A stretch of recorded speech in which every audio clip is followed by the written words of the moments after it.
Welcome to episode 16 of Called to the Bar, International Law Over Drinks, a series of informal conversations about current issues in international law, life in academia, and whatever else is on our mind. In these conversations, we are speaking off the cuff and without benefit of footnotes, and nothing we say should be taken to have been thoroughly peer-reviewed. Our topic today is how we breach the silo between academia and the wider public. How do we get the message out about what is happening in the world of international law and what it means for national and international politics? I'm Douglas Guilfoyle, Professor of International Law and Security at UNSW Canberra, and today I am joined by an all-star cast to discuss international law and public communication. First, we have regular Call to the Bar co-host, Dr. Juliet McIntyre, lecturer in law at the University of South Australia, notable for her frequent appearances on BBC News, CNN, and various Australian media outlets, as well as her live tweeting of ICJ decisions. Juliet decided to do her PhD on the obscure question of procedure before the International Court of Justice, a decision that has in no way come back to haunt her. Not at all. Hello. Thanks for joining us, Juliet. Second, we have Dr. Alonso Gurmendi Dunkelberg, Fellow in Human Rights and Politics at the LSE. Alonso is notable for any number of scholarly achievements, but is known to international law Twitter as the man with the patience of a saint who calmly explains international law, settler colonialism, Brazilian politics, and the deep lore of Tolkien's Middle-earth to strangers on the internet. He's also a dab hand with a diagram illustrating where states fall on various issues and has recently started, very bravely, an Ask Me Anything live Twitch channel and Discord server on international law. Hi, everyone. Again, thanks so much for joining us, Alonso. And third, and by no means least, we're joined by Molly Quell, a Dutch-American journalist based in The Hague who covers international law for the Courthouse News Service. Her writing has also appeared in a lot of outlets you've heard of, such as Associated Press, Mother Jones, and Fortune. She's also a regular presence on the excellent international justice podcast, Asymmetrical Haircuts, and is another fixture of international law Twitter, where she posts a distinctive mix of informative real-time takes and wry asides. Welcome, Molly. Thank you. I changed my Twitter bio to this final quote, just for the record. That's what I get for arming people with a draft script ahead of time. Yes. Before we get to matters of substance, our traditional first question. Alonso, Molly, Juliet, in that order, what's your drink? Since it's 9 a.m. in London, where I'm based, I am not actually drinking. I'm not a big drinker to start. Mm-hmm. So I was looking for the right soda, and I was looking for Peruvian soda, which is like Inca Kola. It's like our thing. Right. I couldn't find it in London because of one of the horrible things of like being an immigrant is you struggle to find your own favorite drinks. So instead, since I'm married to a Brazilian, I have with me a glass of Guaraná Antártica, which is a Brazilian soda. It looks like whiskey, I promise you. You could have just put an ice cube in there and told us it was whiskey. Yeah. It looks like about a quintuple whiskey, yeah. Molly? This is why Alonso is so patient. He's quintuple whiskeys every time. Brazilian whiskey, air quotes. Exactly.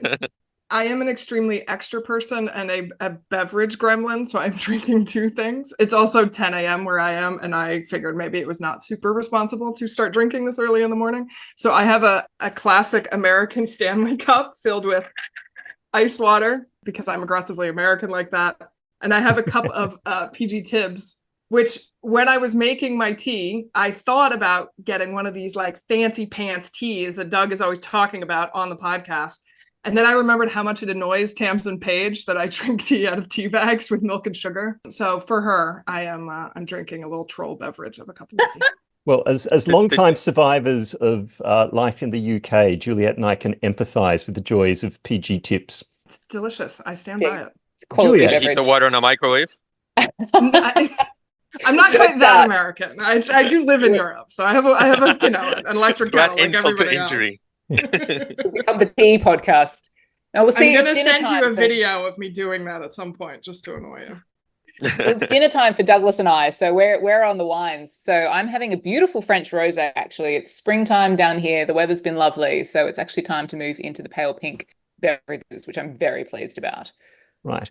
Well, it's actually more or less been the first day of spring here in Canberra, but I'm actually perhaps letting the Australian side down and having a non-alcoholic Sauvignon Blanc from McGuigan's.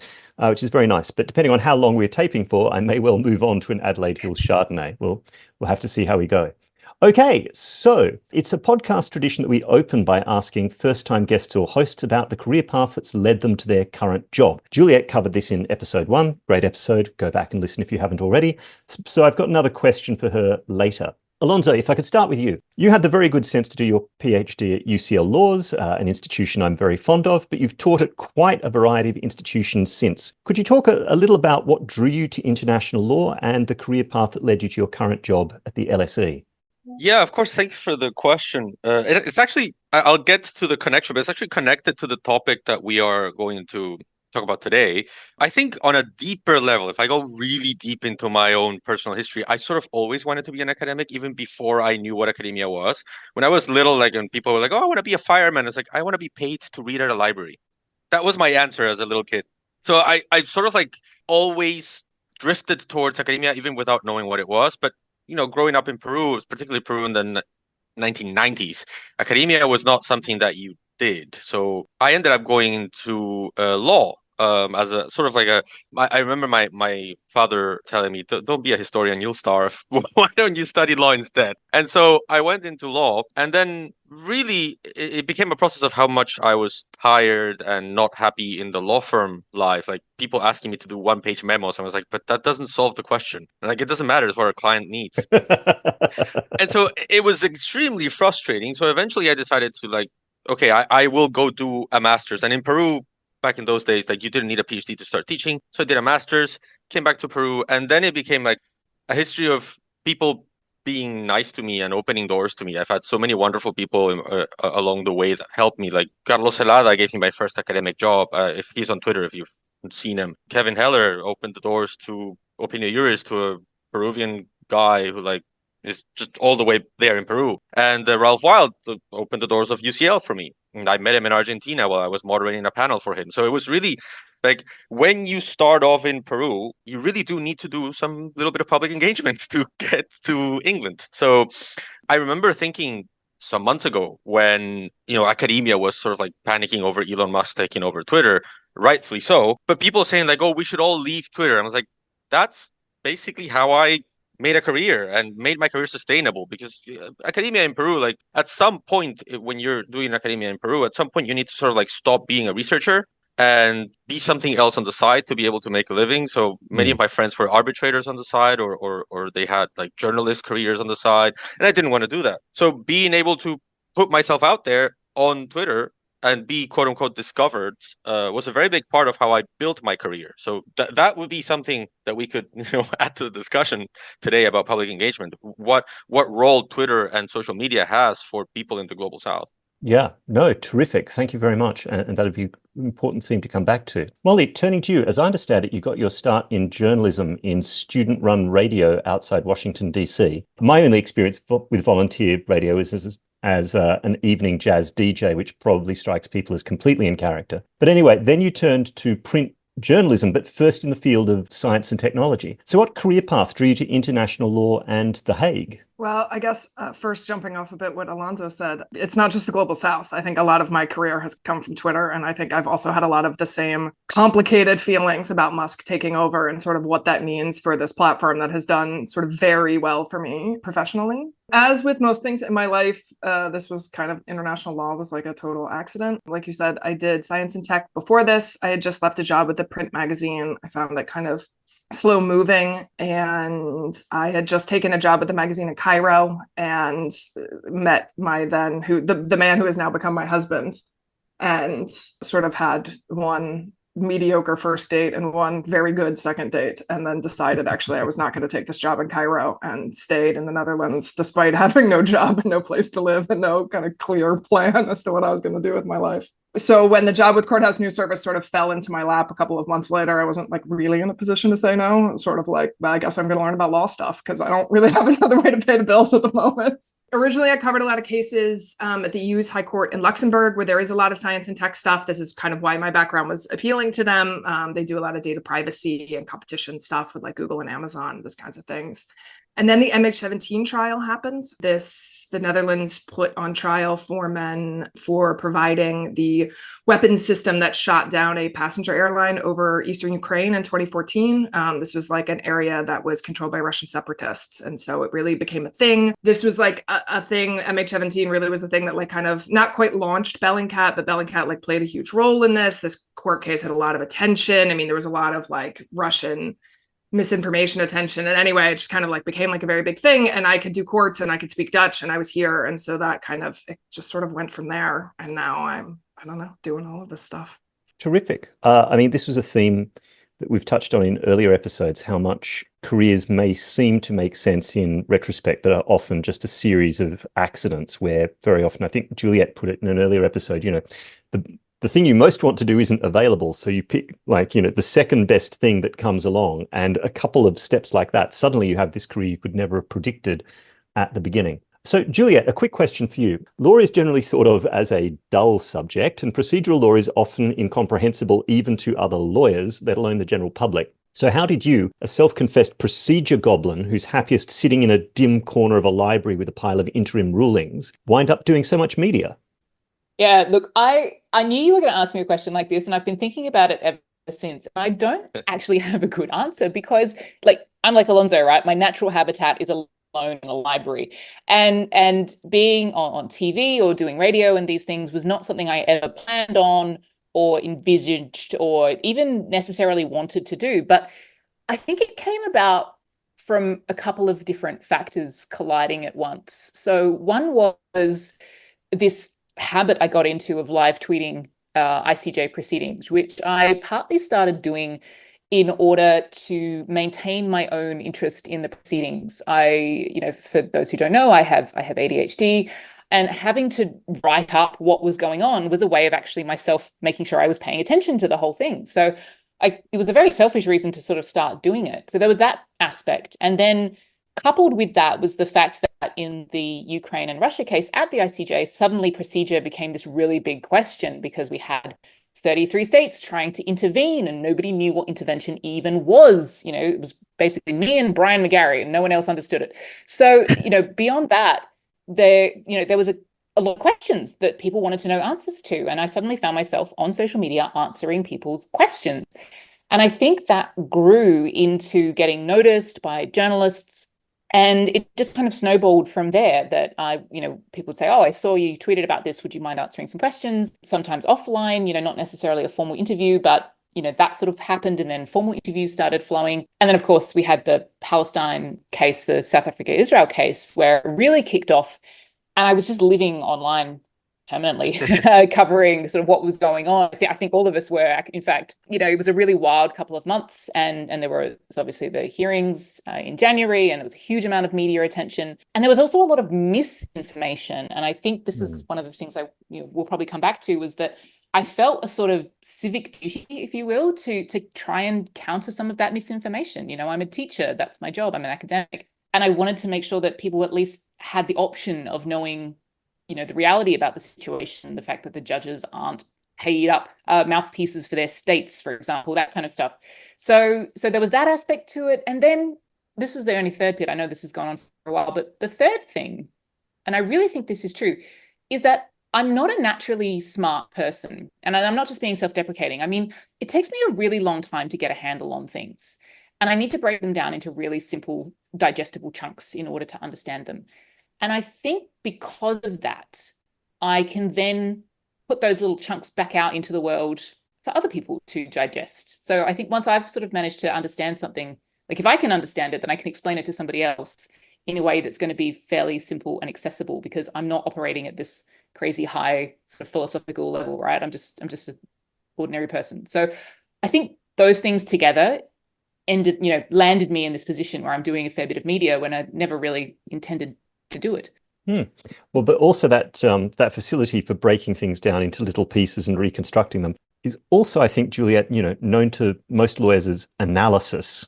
So I think that suggests that there's, an actual skill there, however you rate yourself. Okay, well, we've already kind of touched on what was going to be my sort of next question to the panel, and I might start with Molly this time. Like, how do each of you approach explaining complex issues of international law to a general audience? And why do you do it? I mean, I think we've already had the civic duty answer from Juliet, but I'm interested in other people's answers as well. So, Molly. I mean, I do it because it's literally my job. This is like what I do to pay my mortgage and stuff. I think like the more sort of nuanced answer about this is I came to this with no legal background. I did not go to law school. I didn't know any of this stuff when I first started out. And I think that really struck me along the way was how like actually practically relevant a lot of this stuff is to people's actual lives, and also like how interesting it can be. I think like a lot of people expected this to just be like kind of boring, and some of it is like kind of very boring, but some of it is not, and some of it really matters. And I think that it's really important for people to kind of understand these things that are shaping the world that we live in. A thing I always tell people when they ask about this is sort of that like, you know, in all law, not just international law, but in all law, like the rules are made up and the points don't matter, right? Like we decide what the rules are going to be as a society, you know, and that is influenced by all sorts of factors, you know, culture and history and religion and whatnot. But, you know, ultimately at the end of the day, like it is society that decides kind of what the rules are, where we are going to draw like lines in the sand about things that you can't do and these distinctions. And, you know, politicians often write these rules, but like those politicians are elected by people. And I think it's really important for people to understand kind of how these rules get put in place, and how they are applied, because ultimately, you know, it's sort of up to us to decide what we think is right and wrong. Terrific. Thank you. And actually, that really chimes for me as a lawyer as well, in that in the study of law, I think you often kind of approach the law through legal training as if it's been handed down on tablets from the mountaintop, and it just is. And it wasn't until, as a PhD student, I sat kind of in the back row of the public gallery at the International Maritime Organization Legal Committee and watched a treaty being negotiated that I was like, oh, right. Like some of this language is terrible and really poorly drafted, but it's a compromise because that delegation has been holding out from a much, much longer text that has been cut down to this little thing where everyone's like, okay, yeah, sure, France or India can have that, we need to move on. And that human element, I think, is really important. Alonso. Well, so I come to this from a little bit more like Juliet's perspective of the civic duty answer. But I guess I've always had a need to understand stuff. I think when I was younger, and I was growing up in Peru, I lived in a country in a very complicated situation, Peru in the 1990s, the huge debate when I was growing up, like when I started college in 2003, I started law school. That's when the Peruvian Truth Commission issued its report on what had happened to us as a country throughout my entire life. And the main thing that the Truth Commission said is this was an armed conflict, and that pretty much broke Peruvian society into two, with those who said, no, armed conflict is a concept from the communists, and this is about like siding with the Shining Path, the terrorist group that was like responsible for most of the deaths in the Peruvian armed conflict. And then the other people that were saying, no, armed conflict is a perfect term, there's nothing wrong with it, and it's what you need to believe to not be a fascist. And I just remember thinking, this can't be right. These can't be my two options. Like there needs to be something's up. And so I ever since I started college, I started reading on this. That's how I end up starting to read Opinio Juris. If you go through the comment section of Opinio Juris in 2005, 2006, you might discover my anonymous comments trying to understand Peru through the writings of, like, I don't know, Kevin or I started as a fan. And so fan. I literally one day I'll tell you the story of how I met Kevin, and it's the story of a fanboy meeting his, like, you know, I don't know, famous personality. And is it safe to say, like, too, Alonso? What? Is it safe to say, Alonso, that you were like the original international law stan? I think so. Yeah, maybe. But so this need for being a fan was interesting because I got completely different approaches to international law from my law school, where I studied very differently than what like Opinion Juris was writing at the time. 2003 was peak war on terror, and I was meanwhile in Peru studying about national liberation movements because that's what we studied. So it was a very different approach to the law. But I really wanted to have an answer for myself, and that curiosity led me to just engaging with people that disagree with me and say, no, but I actually read this and I actually read that, and I started to become a little bit known in Peru as the annoying armed conflict guy. And eventually that became my first book. So there was a feedback loop between what I was trying to understand for myself and what I ended up communicating to my own community, to my own people, about what happened to us. And my view was a little bit more nuanced. Like I don't like armed conflict as a body of rules. Like IHL is a horrible set of rules. It leads to horrible results. But I do think that what happened in Peru was an armed conflict. So I was neither with the very NGO human rights people that said, no, this law is perfect. It came from the tablets above. It came from Geneva and shiny Geneva. And so it needs to be perfect. Nor was I with the people who said that it was a communist ploy. So in communicating that, in fighting online with like eventually Congress people and stuff like that, I ended up being sucked into the world of discussing in Twitter. And I think to a large degree, also discovering that Twitter is not really about, like Elon Musk likes to say that it's the world's town hall. It's not. It's the place where you go and shout your own view and no one's going to change their mind. And I think that was part of the process of me understanding just how does learning, how does growing intellectually happen, and it's just does not happen on Twitter. So, but I'm changing topics, so I'll wait for another questions to go into that. No, all of that's terrific. But I like the journey from because I'd initially titled this round of questions "Arguing with Strangers on the Internet," and you've just kind of depicted how one can turn arguing with strangers on the internet into a complete career, which I think should be an inspiration as well. So, Juliet, you've already in some ways given your answer to this question, but do you have anything to add on the theme of, how do we explain complex things to a general audience and why? Yeah, I think just to sort of build on this idea of arguing with strangers on the internet and what Alonso said about, no one's going to change their mind. I think that's true, but I also think that people go to websites like Twitter or wherever it may be, or for example, to academic blogs often nowadays as well. We've mentioned Opinion Juris, but there's a bunch of others as well, looking for information because there's a certain amount of distrust about mainstream media nowadays. In at least in my experience, the general populace seems to be somewhat distrustful of mainstream media, and so they're looking in alternative places. And so for me, I was like, look, I don't think I'm going to change anyone's mind, and certainly a lot of people seem to hate me and call me nasty names, but not as much as Alonso gets, but enough to upset little people pleaser me. But I'm like, look, at least it's out there, and so if there is somebody who wants to know, then I know that I have put the facts as best as I can understand them out into the world, and that they're therefore accessible to somebody who wants to know. Because at the end of the day, my approach is, look, if somebody wants to learn something, great. If my students want to learn something, that's great. If somebody on the street wants to learn something, that's great. And I'm a bit of a yapper when it comes to my special interest topics. So I'm just going to talk about this stuff anyway. Twitter and social media and blogs is somewhere to put it.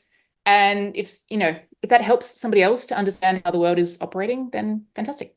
So I think one of the things we're saying here is that academics are really primed to become that annoying special subject person on the internet. Just on what you're saying about the role of academic blogs, Juliet, I'm principally a law of the sea scholar, but I also do international criminal law. But while I write in proper academic journals for both, I think I'm mostly known as an international criminal lawyer through blogging for the Egil Talk blog. And actually some of the blog pieces I wrote there have been some of my more, footnoted outputs in a way that's occasionally quite difficult to persuade, for example, promotion committees of. But anyway, so this actually, again, leads us quite neatly to where I wanted to go, which was sort of engagement with much as I dislike the term, the mainstream media. So what challenges do we face when communicating legal nuance to the media, and what challenges do we think the media faces in covering international law? So, Molly, perhaps you could kick us off by telling us about the words that will appear on your tombstone, according to your appearance on other podcasts. I kind of want to sit here and drink my tea and listen to what you guys have to say, I think, actually. When I saw this in the script, I was like, actually, I cannot remember because I feel like I've made this joke too many times. But I think it's just that the ICC is not the ICJ and the ICJ is not the ICC. Yeah, that's the one I recall.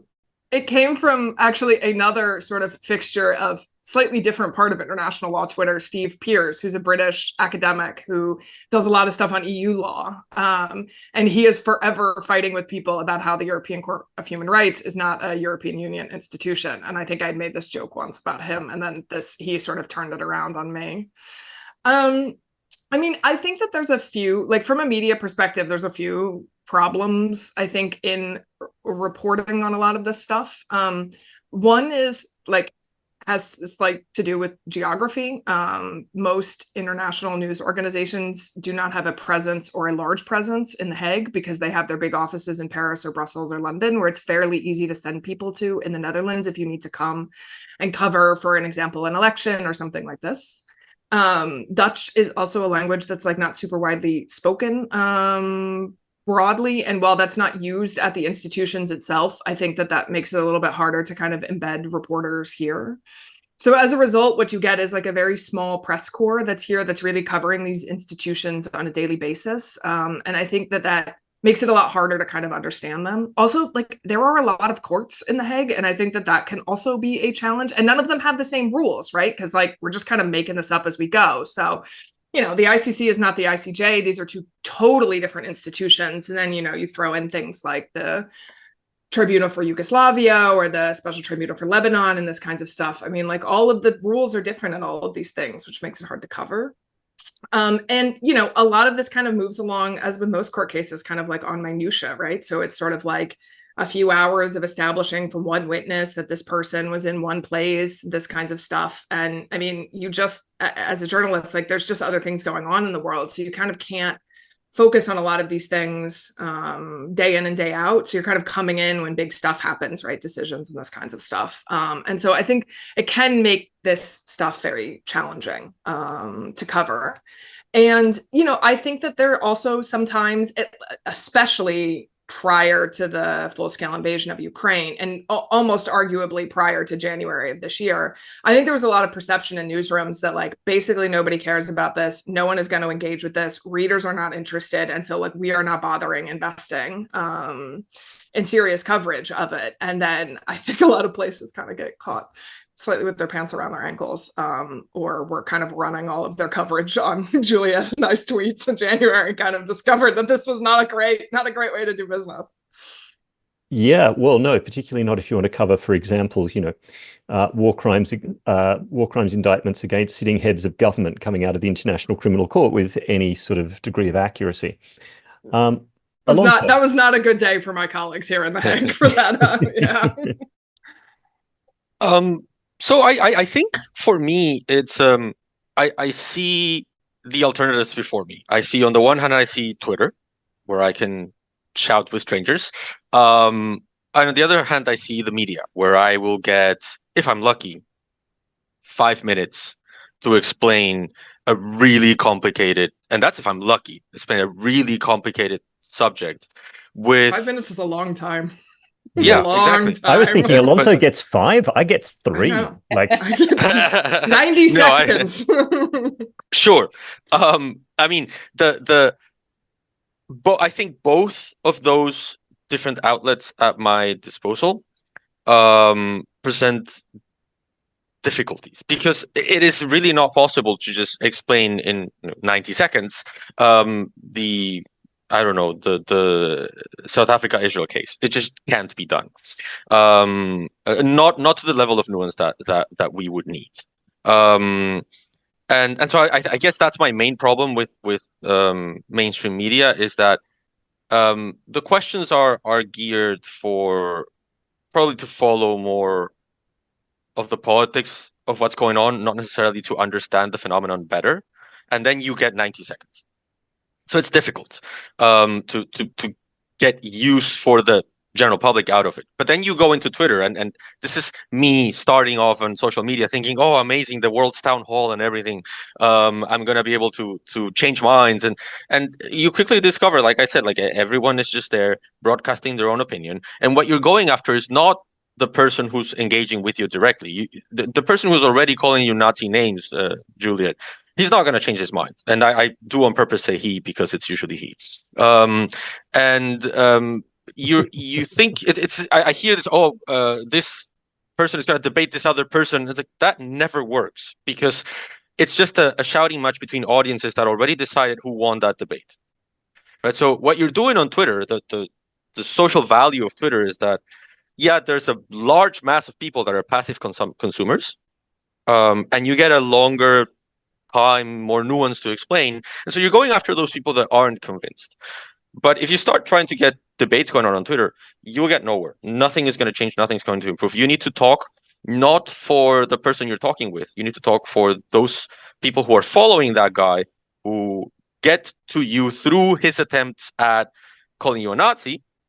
And then maybe they say, oh, but this other view is also interesting. I'm gonna pick that up. So when I see those two options, I do feel that they both have very important limitations. And so that's why I sort of, like, instead of going media or Twitter, try to find a middle way recently, and set up this streaming / Discord combo, where I think the main difference that I'm seeing is that it builds a community. Like, I do not understand. I don't understand why every Sunday at 5 p.m. British time, the same 10, 15 people are there for an hour and a half, 2 hours, listening to me talk about international law, different topics. And then sometimes I also play video games while talking about international law, because I'm a big gamer.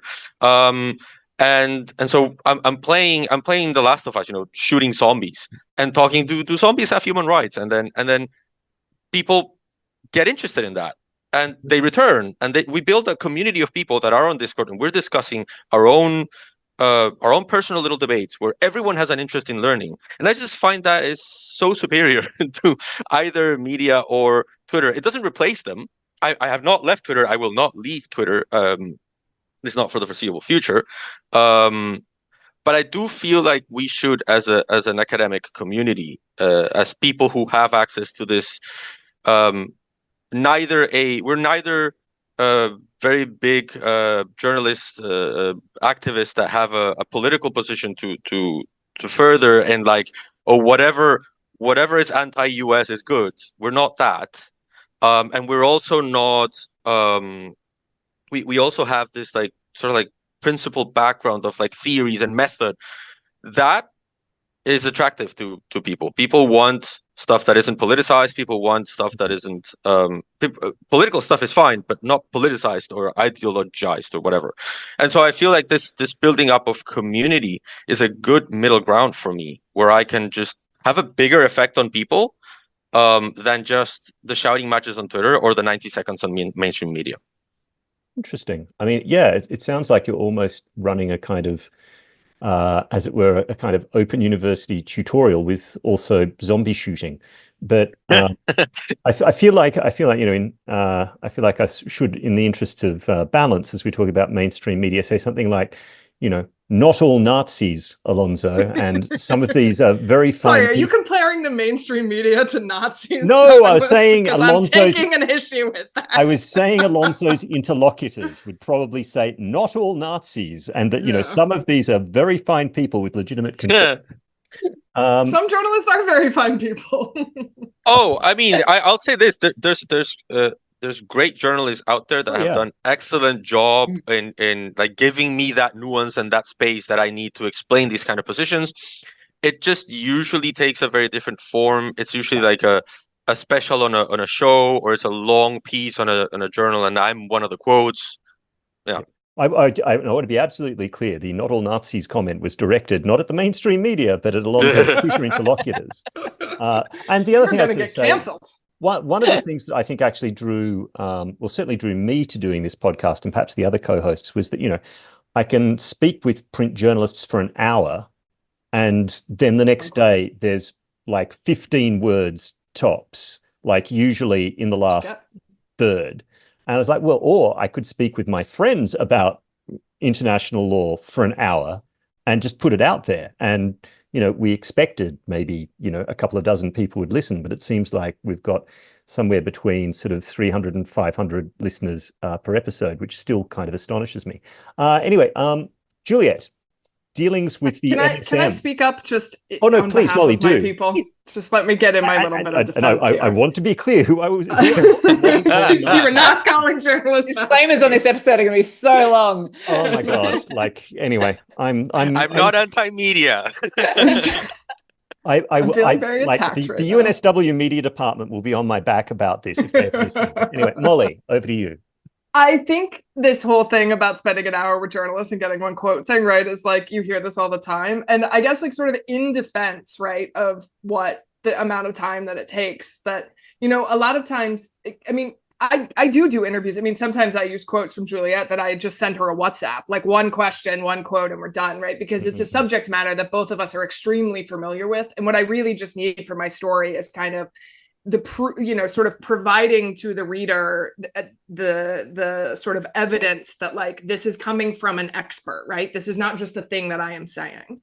But a lot of times this stuff is really complicated. And so while the only thing that makes it in is that one quote, like the other 450 words I've written have been like very informed by that hour. And a lot of times you call up a couple of academics, all of whom don't get quoted because you don't have space for that, because you're trying to make sure that you didn't get a hold of like one person who's like a total outlier, on like you haven't interviewed a total William outlier in Schabas on academia, someone with genocide. bonkers views on a question of international law. Surely there is no such thing. So sometimes you've just got 3 back-to-back interviews where basically you're just kind of like making sure that the information that you have is like sort of generally agreed upon and this kinds of stuff. And if you don't, if we're all very grateful for academics who take the time to do this, because it is time out of your day. It is not necessarily a part of your work, but it's really important for getting this kinds of stuff correct. No, look, and thank you. That's a useful correction. And we're not Nazis. Yeah. I'm just no longer touching that. Juliet. Yeah, no, I mean, I don't have a huge amount to add, except I think to say that I do actually sympathize with what Molly's saying, because the news cycle is so rapid now.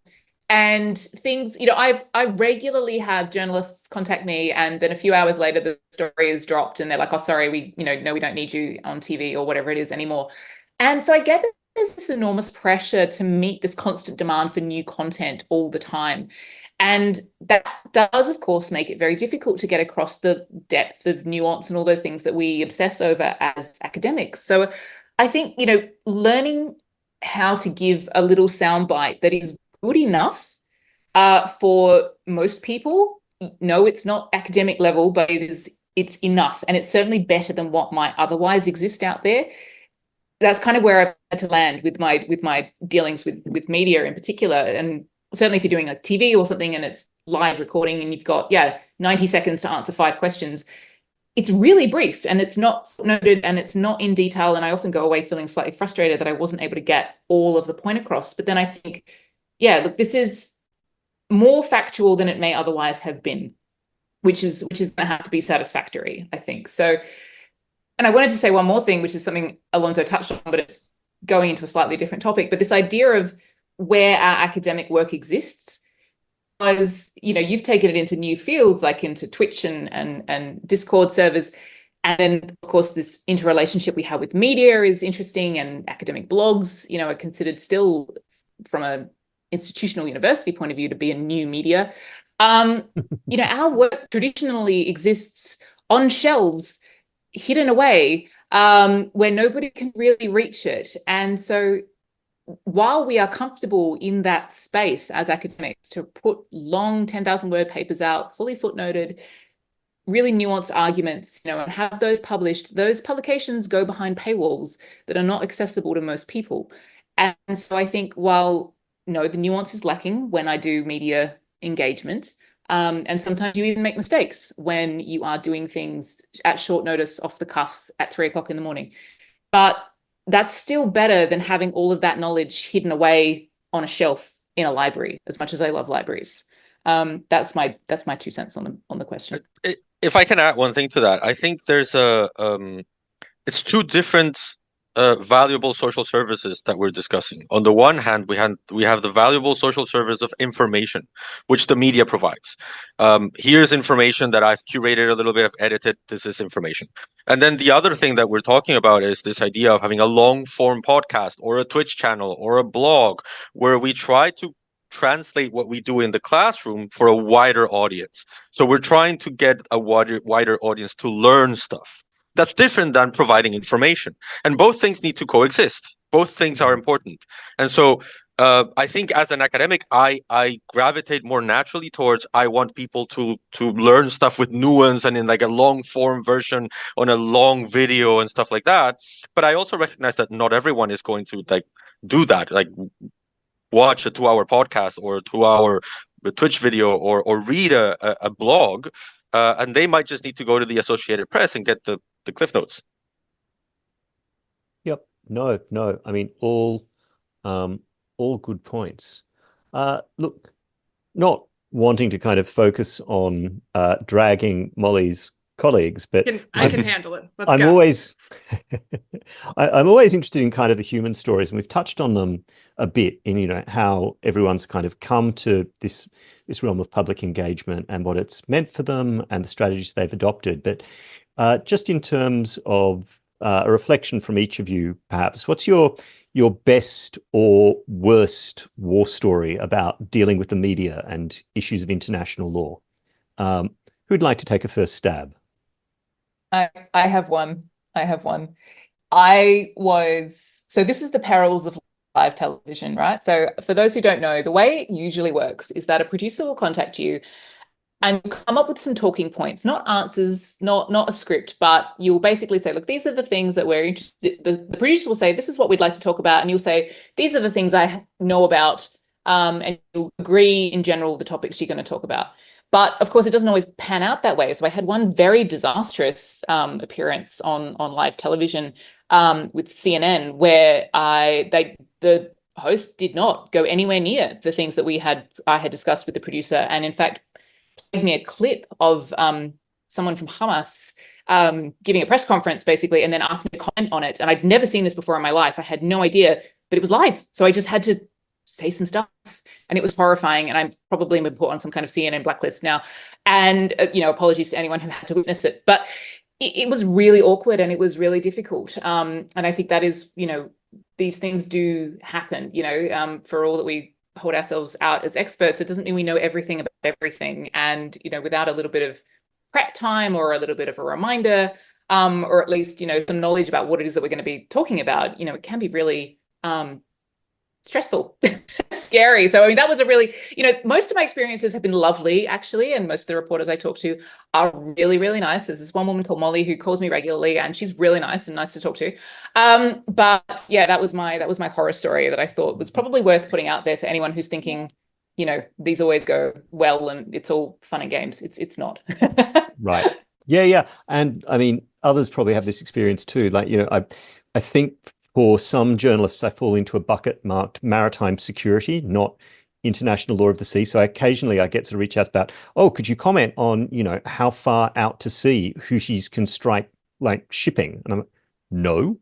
Like, why don't you find boats someone who... and law? That's all we. This is what we got. That's what you're in my phone under. I can tell you how to legally classify that, the missile strike. In terms of the number of missiles they've got, the range, you might want to find like an actual, ex-military security commentator, as opposed to some dude who stumbled into law of the sea because he was looking for an interesting PhD topic. Anyway, Alonso. I have so we've been talking about the difference between social media and mainstream media. So my war story is more with social media because it's where I habitate most. And so I was in Peru and back then, and I've discovered that nothing triggers people more than xenophobia. I tweet about a lot of complicated things. I tweet about a lot of like war crimes, but the one thing that people get really furious about, it doesn't matter where I'm living, it doesn't matter if I'm living in Peru, in the US, or in the UK. what really triggers people is xenophobia. Like it really makes them angry. So I was living in Peru, and I started tweeting in defense. We at the time we had this huge Venezuelan refugee crisis, and even calling them refugees was controversial, but they are refugees. I started tweeting about that, and I remember tweeting. It is something on the lines of, "It is shameful what we're doing to our Venezuelan neighbors." And as a response to that, and what I consider to be one of the mildest things I've ever tweeted, like I've tweeted some very complicated stuff about like war crimes and stuff like that. I was just saying this is horrible. I got a death threat. The first one. It's not the last one, but it's the first one that I got. Of someone who said that they knew where I worked, of course, because my profile is online. And that they were going to kidnap me and my family, behead my family, bathe me in their blood, and then behead me and bury me somewhere in the Peruvian desert. I mean, I was like, yo, someone took their time writing that. So of course I was like pretty freaked out. Yeah. And I went to the police station, and they were like, look, you can file a complaint, but I'm not going to do anything with it. What do you want me to do? The guy's on the internet. I can't even get to him. It's like, okay, what do I do? Like, oh, why don't you go to the special unit on, I don't know, threats or something. And I left the police station, and I went all the way to the big building in the city center. Of course, like looking behind my back, like someone was out to get me. And then the police officer says, like, I don't see a crime here. It's like, what do you mean you don't see a crime here? It's like, Peruvian police. Like, I have a anyway. And I said, no, because like you need to come back when the crime has been committed. And it's like, as a poltergeist, after I've been decapitated and buried in the desert. So like, no, okay, you need to go talk to the people in extortions. And I go to the extortions guys. Well, but they're not asking for anything in return, so it's not extortions. Yes, they are. They're asking me to shut up. And so I start going up this like huge building in the middle of Lima, and I eventually get to the captain or something, or the head honcho policeman, and he tells me, okay, but can I get the facts? What happened? What did you write? What did you get in return? So I showed him the tweet first, and then what the person said, and the policeman looks at me and says, oh, well, I understand. You clearly offended this guy. I mean, I'm reading your tweet and I'm offended. I think what you wrote is unconscionable. So, but don't worry. Probably, this guy is just, angry at you because of what you wrote. I mean, I completely understand why. You need to side with your own. And I was like, okay, I need to get out of here because this guy has a gun. Right? So I left, and luckily, about 3 weeks later, I moved to the UK. So I just had 3 very uncomfortable weeks in my life. Yeah, I mean, it is part of what we deal with. I still get like the occasional aggressive email to my professional accounts. Some of them more gory than others. And I'm not sure people just understand that is a real thing that happens to us. And I mean, when you're in the global south and the police is like the Peruvian police, which is not a really nice police, they commit a lot of crimes. It's pretty unnerving, and I guess I'm lucky that I'm in a country where if that happens again, the police will actually take matters seriously. Wow. I will. Oh I have also had a bunch of these, including about the January hearings about South Africa, which also started off with the most benign tweet in which I expressed surprise that China was defending the rights of marginalized groups to use violence against their oppressors. I remember that tweet. I remember that tweet. Yes. Mm-hmm. Yep. And I mean, I think, yeah. So at that point, I had already had several years prior, also like a pretty bad situation where I had irritated somebody on Twitter, and it got very serious, and I got doxxed. And the police here were actually quite helpful. We're very close to the police station in the Netherlands. If you are threatened as a journalist, you can register this with the union and the police so that they will send out like faster response. Basically, they like take things more seriously. So when we have like dog sitters in the house, we have to warn them like, do not call the emergency number, and be very clear if you are, because they're basically going to show up like with a SWAT team essentially. I had an incident a few weeks ago where we had some kind of guy who was like clearly not having the best day basically, and sort of turned up and like refused to leave. And when I called the police, they turned up with about 4 police vans full of people, which, you know, was very comforting. So in some ways I've had like somewhat better experiences, and I'm very quite grateful for that the police and the union and my colleagues take this all like, you know, extremely seriously. But I took a long break from social media after this. I was like quite quiet about it. I didn't say anything really, but like I was off of Twitter. Basically, like my colleagues in the press room were like, you have got to stop. Like, this is so ugly and everything about this is already so brutal. And like, we can see basically that you look terrible when you're coming in every day. So like, please stop. But what I found ultimately, right, is that like this experience is really bad, but then you keep running into people in real life who say really great things about like my work on Twitter, right? That you know, people will say things like, oh yeah, like I used your Twitter thread, like in my class, I used the way that you phrase this, like as an example for stuff. I think it's really beneficial.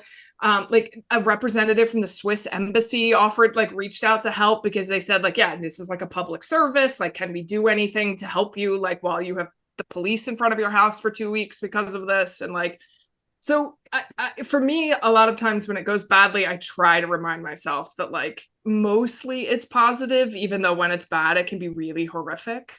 And also I'm very grateful that I have good like colleagues and a delightful husband and people in my life who sort of make sure that I'm like, doing okay on kind of a regular basis when things are being terrible. And this Wow. makes the rude emails I get from people telling me why I'm stupid seem very benign in comparison. My goodness.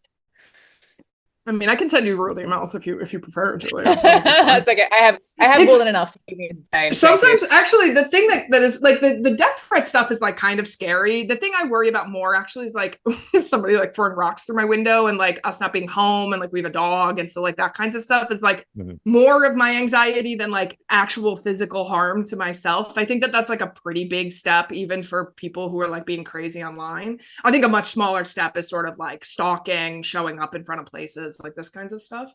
But if the efforts are coordinated, and so sometimes this happens that like I think sometimes activist groups do this, but also like sometimes if your name and contact details get put onto some kind of like discussion forum about it, you basically just renders the internet like unusable, because you know you can use like scripts to send people like a lot of emails, and like if they get your phone number they can call you a bunch of times, and so like it essentially just like bricks your phone, which like it really makes it difficult to work for a couple of days, which is very annoying until the whole thing dies down. So that's also like a frustrating thing that happens from time to time. I love how we laugh about these things, but like, I mean, you gotta laugh. I also laugh about my own stories, but like, they're really not laughing matter. No, it's not a laughing matter, but it's, you know, dark humor that you're sort of coping with. Yeah. I cope like that as well. Like I it's just something that comes with the territory, and it shouldn't, but it does. No, yeah. Yeah, no, I've got to say that makes any negative feedback I've had in my life online seem quite trivial. Although I guess if anyone did try and stalk me at my office, they'd first have to pass a sign that say armed patrols are on this base and get past an awful lot of students in military uniform. So that should arm me with a little more confidence than most other people might have. Not that I've ever seen any armed patrols on the base where I teach, but nonetheless, they're allegedly there somewhere. So, I mean, we've, to some extent, you know, the next thing I wanted to, and look, I mean, in face of that, clearly, you guys are obviously committed to the public virtues of doing this, because frankly, I think at death threats, I'd probably pull my head in for more than a few weeks, probably a year or two. So, you know, my next question was going to be about the importance of engagement, but I think we've really kind of covered that off. So I guess my question to the panel is, you know, what in this discussion so far have we not covered? What, if anything, would we like to draw out a little more? So I might go. I don't know if we've not covered this or what, but I feel like I think Juliet touched upon this a little bit about how we like to say things in complicated and then put them behind paywalls. And I do think it is important for academia as a community, I guess, to have like representatives. Like not everyone needs to do it, but to have representatives that get some of that content that's locked in the paywall, and bring it to a general audience in ways that are not ivory towery. I don't know if that's an adjective, but I'm going to use it as an adjective. Because like as someone who edits a blog, I really think that blogs are a very important tool, but they do have a very big entry barrier for the average public, because you do need to know, like, because you're writing a blog, you need to sort of know what that blog post is resting on for you to understand the, I don't know, 1,200 words with which you're summarizing, thousands of words in books and materials and stuff like that. We don't spoon feed every single thing that we write about. We sometimes assume that the reader will be specialized in this and they will understand what, I don't know, Article 2.4 of the UN Charter is. And the same with podcasts. Like there is a level of entry level commitment that you need to watch a podcast between academics, by academics, for academics. Most of our podcasts as a community are sort of designed for like asking about our research and what are we doing right now. They're not necessarily geared towards the general audience. We're not designing TV shows here to teach. And I think that is one thing that we lack as a community, as an academic community, which is what led me to try to like do something different. And even the Twitter threads, as useful a mechanism as it is for me, and I do them a lot, it is still me curating and deciding how to tell something to other people. And I think it's very useful because I am able, or I like Juliet, I like simplifying things into complex things into more simple terms and putting them out there 240, 260 characters at a time. That's fine. It's very useful. People value it. But what I've noticed that things have changed as I've made this transition to like streaming is that in the society that we live in, especially with younger people, what they want is to be able to ask their own question. Like they're not interested in what I have to say. They're interested in how I can answer their question.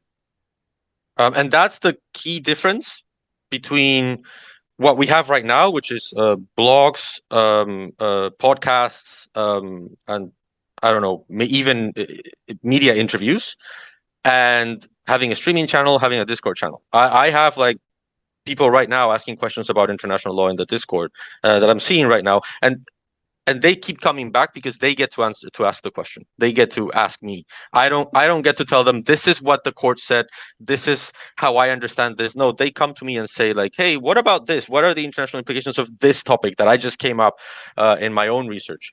And I find a lot of value in that. So I hope that more of our colleagues just venture into that. If I can do it, I'm not very technological. I used to be more techie when I was younger. But if I can do it, like more people can do it. I mean, you've discovered the reason to become a journalist. You can just go ask people all of the questions you want, and they will answer them for you. It's fantastic. Is it a better career path than academia? This is great. I mean, it's less stable and less lucrative than even academia is. But like, if that's your goal in life, like, I highly recommend it. Wow, that's a lot. There's a lot of instability then. Well, this is the thing, right? So I wanted to jump in and say two things. One is that I think, what happened back in January with the South Africa-Israel case and what has continued to happen since then, at least in my world, is that people are interested in knowing this information, right? Like there is an audience out there who actually wants to know how these supposed international law institutions work, what they can actually do, what's the point of them, and is this going to change anything? Because people look at the state of the world and they feel frustrated or angry or whatever it might be, and they want to think that there's some solution out there. And unfortunately, sometimes we don't have good news on that front, but they want to understand it. People are interested in this topic. So I think on that note, what it means to be an academic, I think in a way is changing a little bit. Or maybe it should change, to echo your call that maybe more people should get into this field. It's not technically part of my job to do media or to be on Twitter or to write blogs. None of those things count when I go up for promotion or when I have my yearly, performance review or whatever it is. But actually, I view them as some of my most important work because I have access to a bunch of knowledge that is otherwise locked in the, so-called ivory tower. And I'm trying to free that information and get it out there so that more people can get to it. And, academics are usually criticized for staying in those towers and retaining this information for themselves. But I'm reminded of, during the pandemic, when a lot of academics who had expertise in epidemiology and these kinds of things suddenly became super popular because people want to know this information. And so, yeah, I think it's important for us not to just rely on the old modes of what it means to be an academic and to recognize the importance of some of this work and the value add that it can bring, even though it's not technically a part of what I get paid to do on the day-to-day. No, I'd agree. Look, we're probably coming towards the end of our time. And in wrapping up these conversations, we traditionally ask 3 questions, but given the number of guests today, I'll keep it to 2. What recommendations do you have for anyone who'd like to know more about what we've discussed today? Perhaps academics thinking of getting into this field or learning to engage with journalists, or anyone who you think provides a really good role model of how these things can be done. And the other question, what's your current escape route? What are you doing or reading or viewing takes your mind off international law? I suspect in Alonso's case, shooting zombies may feature, but Molly, could we start with you perhaps? Sure. I think I'm going to make a sort of recommendation that's, I know very often what is recommended by all of you ivory tower academics is like other academic stuff on this portion of the podcast. What I'm going to suggest is kind of, I'm going to say basic media literacy, but I don't mean this in a condescending way. When you are looking for stories that are about these institutions, you should look at the dateline and see where the journalist was when they wrote it, because while it is not 100% a guarantee that if you are in The Hague physically to cover something that is happening in The Hague, that your story will be better, it very often is. And what you see, I think a lot of times is what I see is the biggest mistakes are coming out of stories that are datelined in Brussels and London and stuff, because they haven't actually set someone here, and that person doesn't have the benefit of being able to speak kind of off the cuff with the court communications person or the other journalists in the press room. So I think it's always a good, sort of rule that if you are reading a news article that is about something that is happening like sort of in a physical place, that like it may matter whether or not the journalist is there. And the other thing, I guess I'm just going to like take advantage of the fact that I suspect most of the people listening to this podcast are academics, and will encourage them to, thank them for the time. I understand, as Juliet said, that this is not really a part of your job, talking to people like me, and we are deeply appreciative of it. And I and many others try really hard to find a diverse group of voices to quote in our stories, which is a struggle because academia is still largely like a sort of white male dominated institution, but also oftentimes the white men are the ones that will call you back fast enough. They are the ones that reply. They are the ones who say yes. I cannot tell you how many times I once asked a female academic if I could interview her for a story, and she said that this wasn't really a subject matter that she was an expert on, and she had literally written her PhD on the topic. So I encourage people to be a little more bold in their choices, and also to, if you are uncomfortable or you are worried about the sort of things that everybody on here has been discussing in terms of the media, developing good relationships with journalists really helps. I mean, I think that this is a thing that makes me feel quite comfortable about like kind of calling people up at the last minute. It's because I know these people and they know my work, and they know that like I'm not going to quote them out of context, and that you're going to be mindful of the things that are important. And that kind of trust takes time, and you sort of have to work with people on a regular basis. And, on both sides, I think that is like a beneficial relationship in a lot of ways. Yep. Thank you. And maybe let's do recommendations first and then escape routes second. Alonso? So other than following me on Twitch and joining my Discord channel, absolutely compulsory. Yep. I guess my recommendation would be similar to what Molly has said about the bylaws.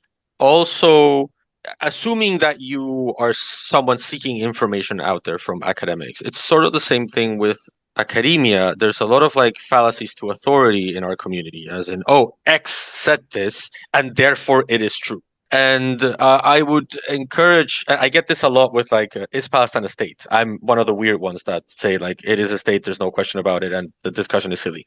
Yeah. Sorry, podcasting being a visual medium, there was just a show of hands from the other international lawyers on the panel. Anyway, yep. Yeah, so I think it is also important to like, I guess, get to know the academic source that you are relying on, because just like the bylaw might not be enough, the title might not be enough, the institution might not be enough, and it works both ways, both in the sense that like, it just because someone works at like Oxford or Cambridge doesn't mean that they are infallible. It may just mean that they are one voice among many, and you need to like get all the voices out there and get to some level of like consensus. But it also, and I say this very much from personal experience, just because someone has Universidad del Pacífico in his bylaw doesn't mean that it's bad. Yeah, you know, just because you've never heard of it doesn't mean that it's bad. And I struggled with that a bit in my career, because like when you have in your profile a university that comes from the global south, no one's heard of it, and you're the only guy there that like generally engages with media out there, it becomes sort of like oh, but can I really rely on this guy? And I would encourage, get to know academics based on what they're doing and saying. Yeah, I guess that's why it matters to build communities around our own learning. And like, there's a very nice community of like international law Twitter out there, and people will recommend each other and talk to each other. Keep a diverse set of sources of information is what I would say. Don't just rely on the argument to authority of saying, oh, but this guy says X, and that's it. Well, I think that goes to very much to Molly's point as well about, trying to triangulate things and speak to enough sources that you have some idea beyond just this guy says. Juliet. Very briefly, I would just echo what Molly said about women or younger women, or, people who are not largely represented in the media, just giving it a shot, honestly. Like, you get out, if you get the opportunity to do it, don't say no because you think you might not know enough. Don't second guess yourself like that. If someone has asked you the question, they've obviously worked out who you are, and they're asking you the question for a reason. So, and you definitely know more than we do. I mean, even if you're not, even if you think like I'm the dumbest person in my field, you are still like one standard deviation smarter than I am on this subject. Yeah, look, honestly, that's right. I don't, and I get stuff wrong all the time as well, and I just kind of go, oh, whoops, that was a mistake. Because I'm human and I'm busy, and I just tweet random stuff that pops into my head. So I think don't be scared of getting it wrong or making a mistake or all of these kinds of things. It's important to hear your voice as well, and not just hear dominant voices or privileged voices in the media. So, if the opportunity comes your way, do it.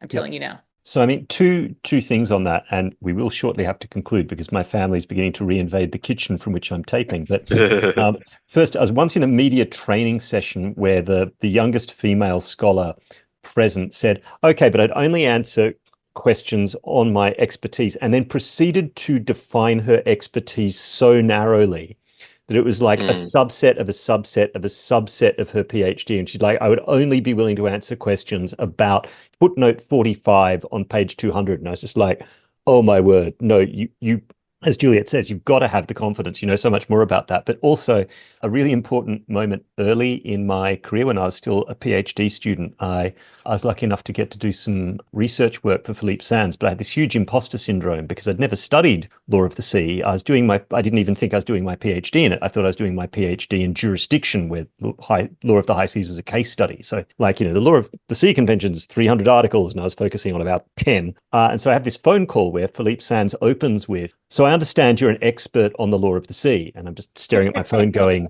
I have Philippe Sands QC calling me an expert. And I just said very hesitantly into the phone, well, I think I know more about it than the average public international lawyer.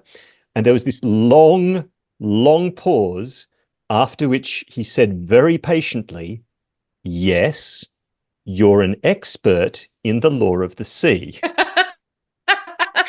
And I was suddenly like, okay, that's actually the definition of an expert. I know more about it than the average person in my field. The Ghostbusters have a great quote on this. If someone asks you if you're a god, you say yes. Yeah.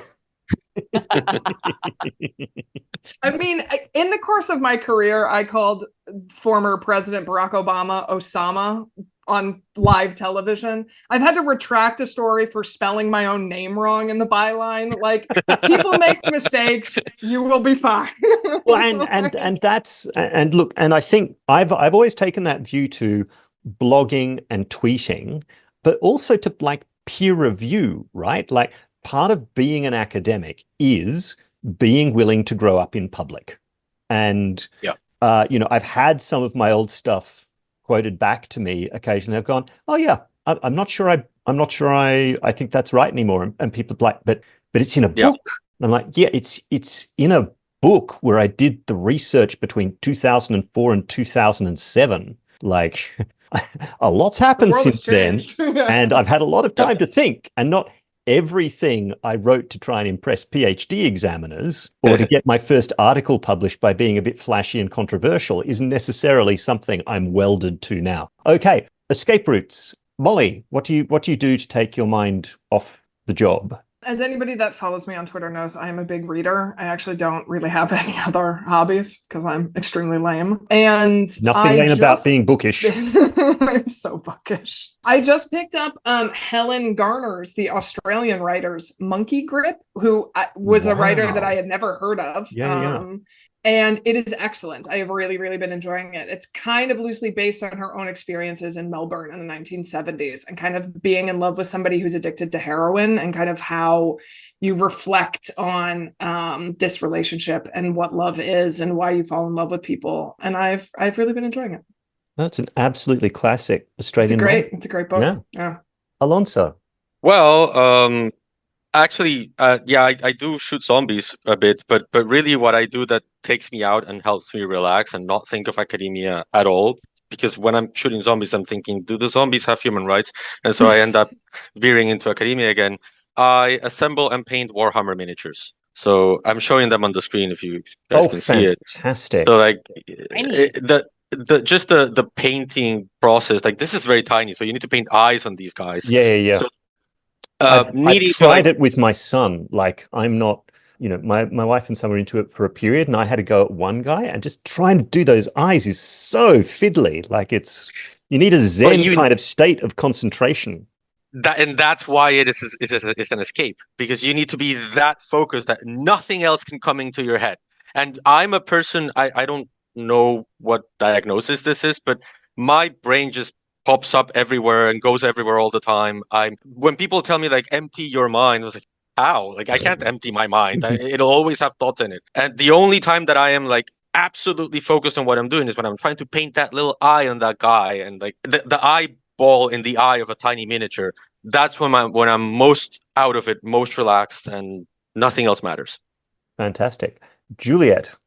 I've answered this question once before, but in addition to K-pop, I actually do weightlifting as well. And it's the same thing as Alonso is talking about. When you're trying to lift something extremely heavy, you have to focus on so many different things, different parts of your body, and making sure that your muscles are properly engaged so that you don't injure yourself, that you can't really think about anything else. And so for me, that is a huge... It's actually, I've only been doing it for the last sort of 18 months or so, and it's been really amazing, actually. You do kind of hit that Zen point where you're just not thinking about anything other than what it is that you're doing in that moment, which is trying to, lift or push or whatever it is, however much weight my trainer has decided to torture me with. So that is... Obviously not everyone can do this, but I think exercise, physical movement, especially for people who sit at desks all day in libraries, is really important. So we always conclude with asking Douglas, what is it that you are wearing today? Well, it's been Let's have menswear guy on this pod at some point if we can. God, if you have to get the menswear guy on this pod. Oh, if I got the menswear guy on this pod, I think the world really needs. Oh my, I think I'd die of fright. But as we said earlier, first day of spring in Canberra. So today I've been wearing my favorite green wool herringbone jacket, but I'm sitting here in my favorite cords with blue suspenders, a blue and green paisley tie over a white shirt with a broad, bright blue stripe, which seems sort of seasonally appropriate, and some cute little cufflinks I actually bought off a stall in Melbourne in the late 1990s. Guys, it's been... Can I ask a second question? Please, Molly. Were you always like such a dapper guy, Douglas, or is this like a thing you came to later in life?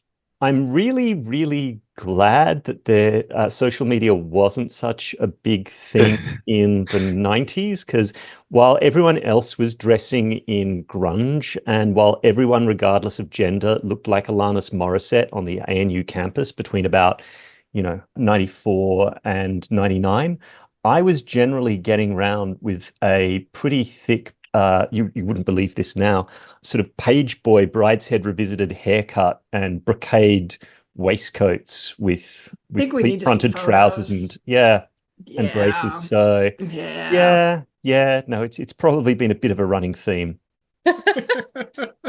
But Juliet's known me longer than most people on the call, so she can probably. But I do a good line in Hoodie Dad on the weekend. Like, when I'm just kind of carting my son around and running errands, I will be a guy in a t-shirt, hoodie, and jeans. No, I cannot. I don't think I would. I don't think I would recognize you. Don't do that to me. No. So okay, so we're spending far too much time on this, to and we'll see if this survives the editing. But I used to like dress up a lot for work in London, but I was living in Cambridge, and I do my work from home Fridays out of the Squire Law Library at Cambridge University. And after I'd been teaching at UCL for a while, a number of my undergraduate students went on to do their masters at Cambridge, and one of them bumped into me in the library one day when I was in jeans, a t-shirt, and like a 10-year-old black leather jacket. And he just came around the corner, did this double take, paused, and then said in this slightly outraged tone, "But Dr. Guilfoyle." I understand that feeling. Like the world needs you to look the way you look right now.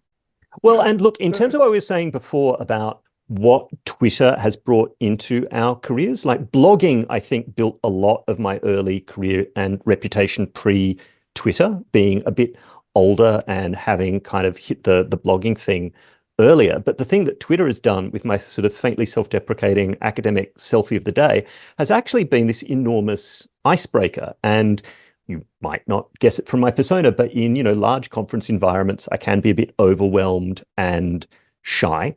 And a lot of people just feel really comfortable coming up to me and saying, I really like the academic selfie. And then I can say, well, would you like to be in one? And then you've got kind of, the barriers are down and the conversation has started. So it's actually sort of become this sort of preemptive icebreaker or inadvertent exercise in personal branding. Anyway, look, we've had a very serious conversation about really serious, important things. And now we're just talking about my fashion sense, which is mildly embarrassing. But Molly, Alonso, Juliet, thank you all for joining us at the bar in this episode. And to all our listeners, thanks for tuning in to this slightly longer than average episode. And we'll see you again soon. Bye-bye. Thanks. Bye.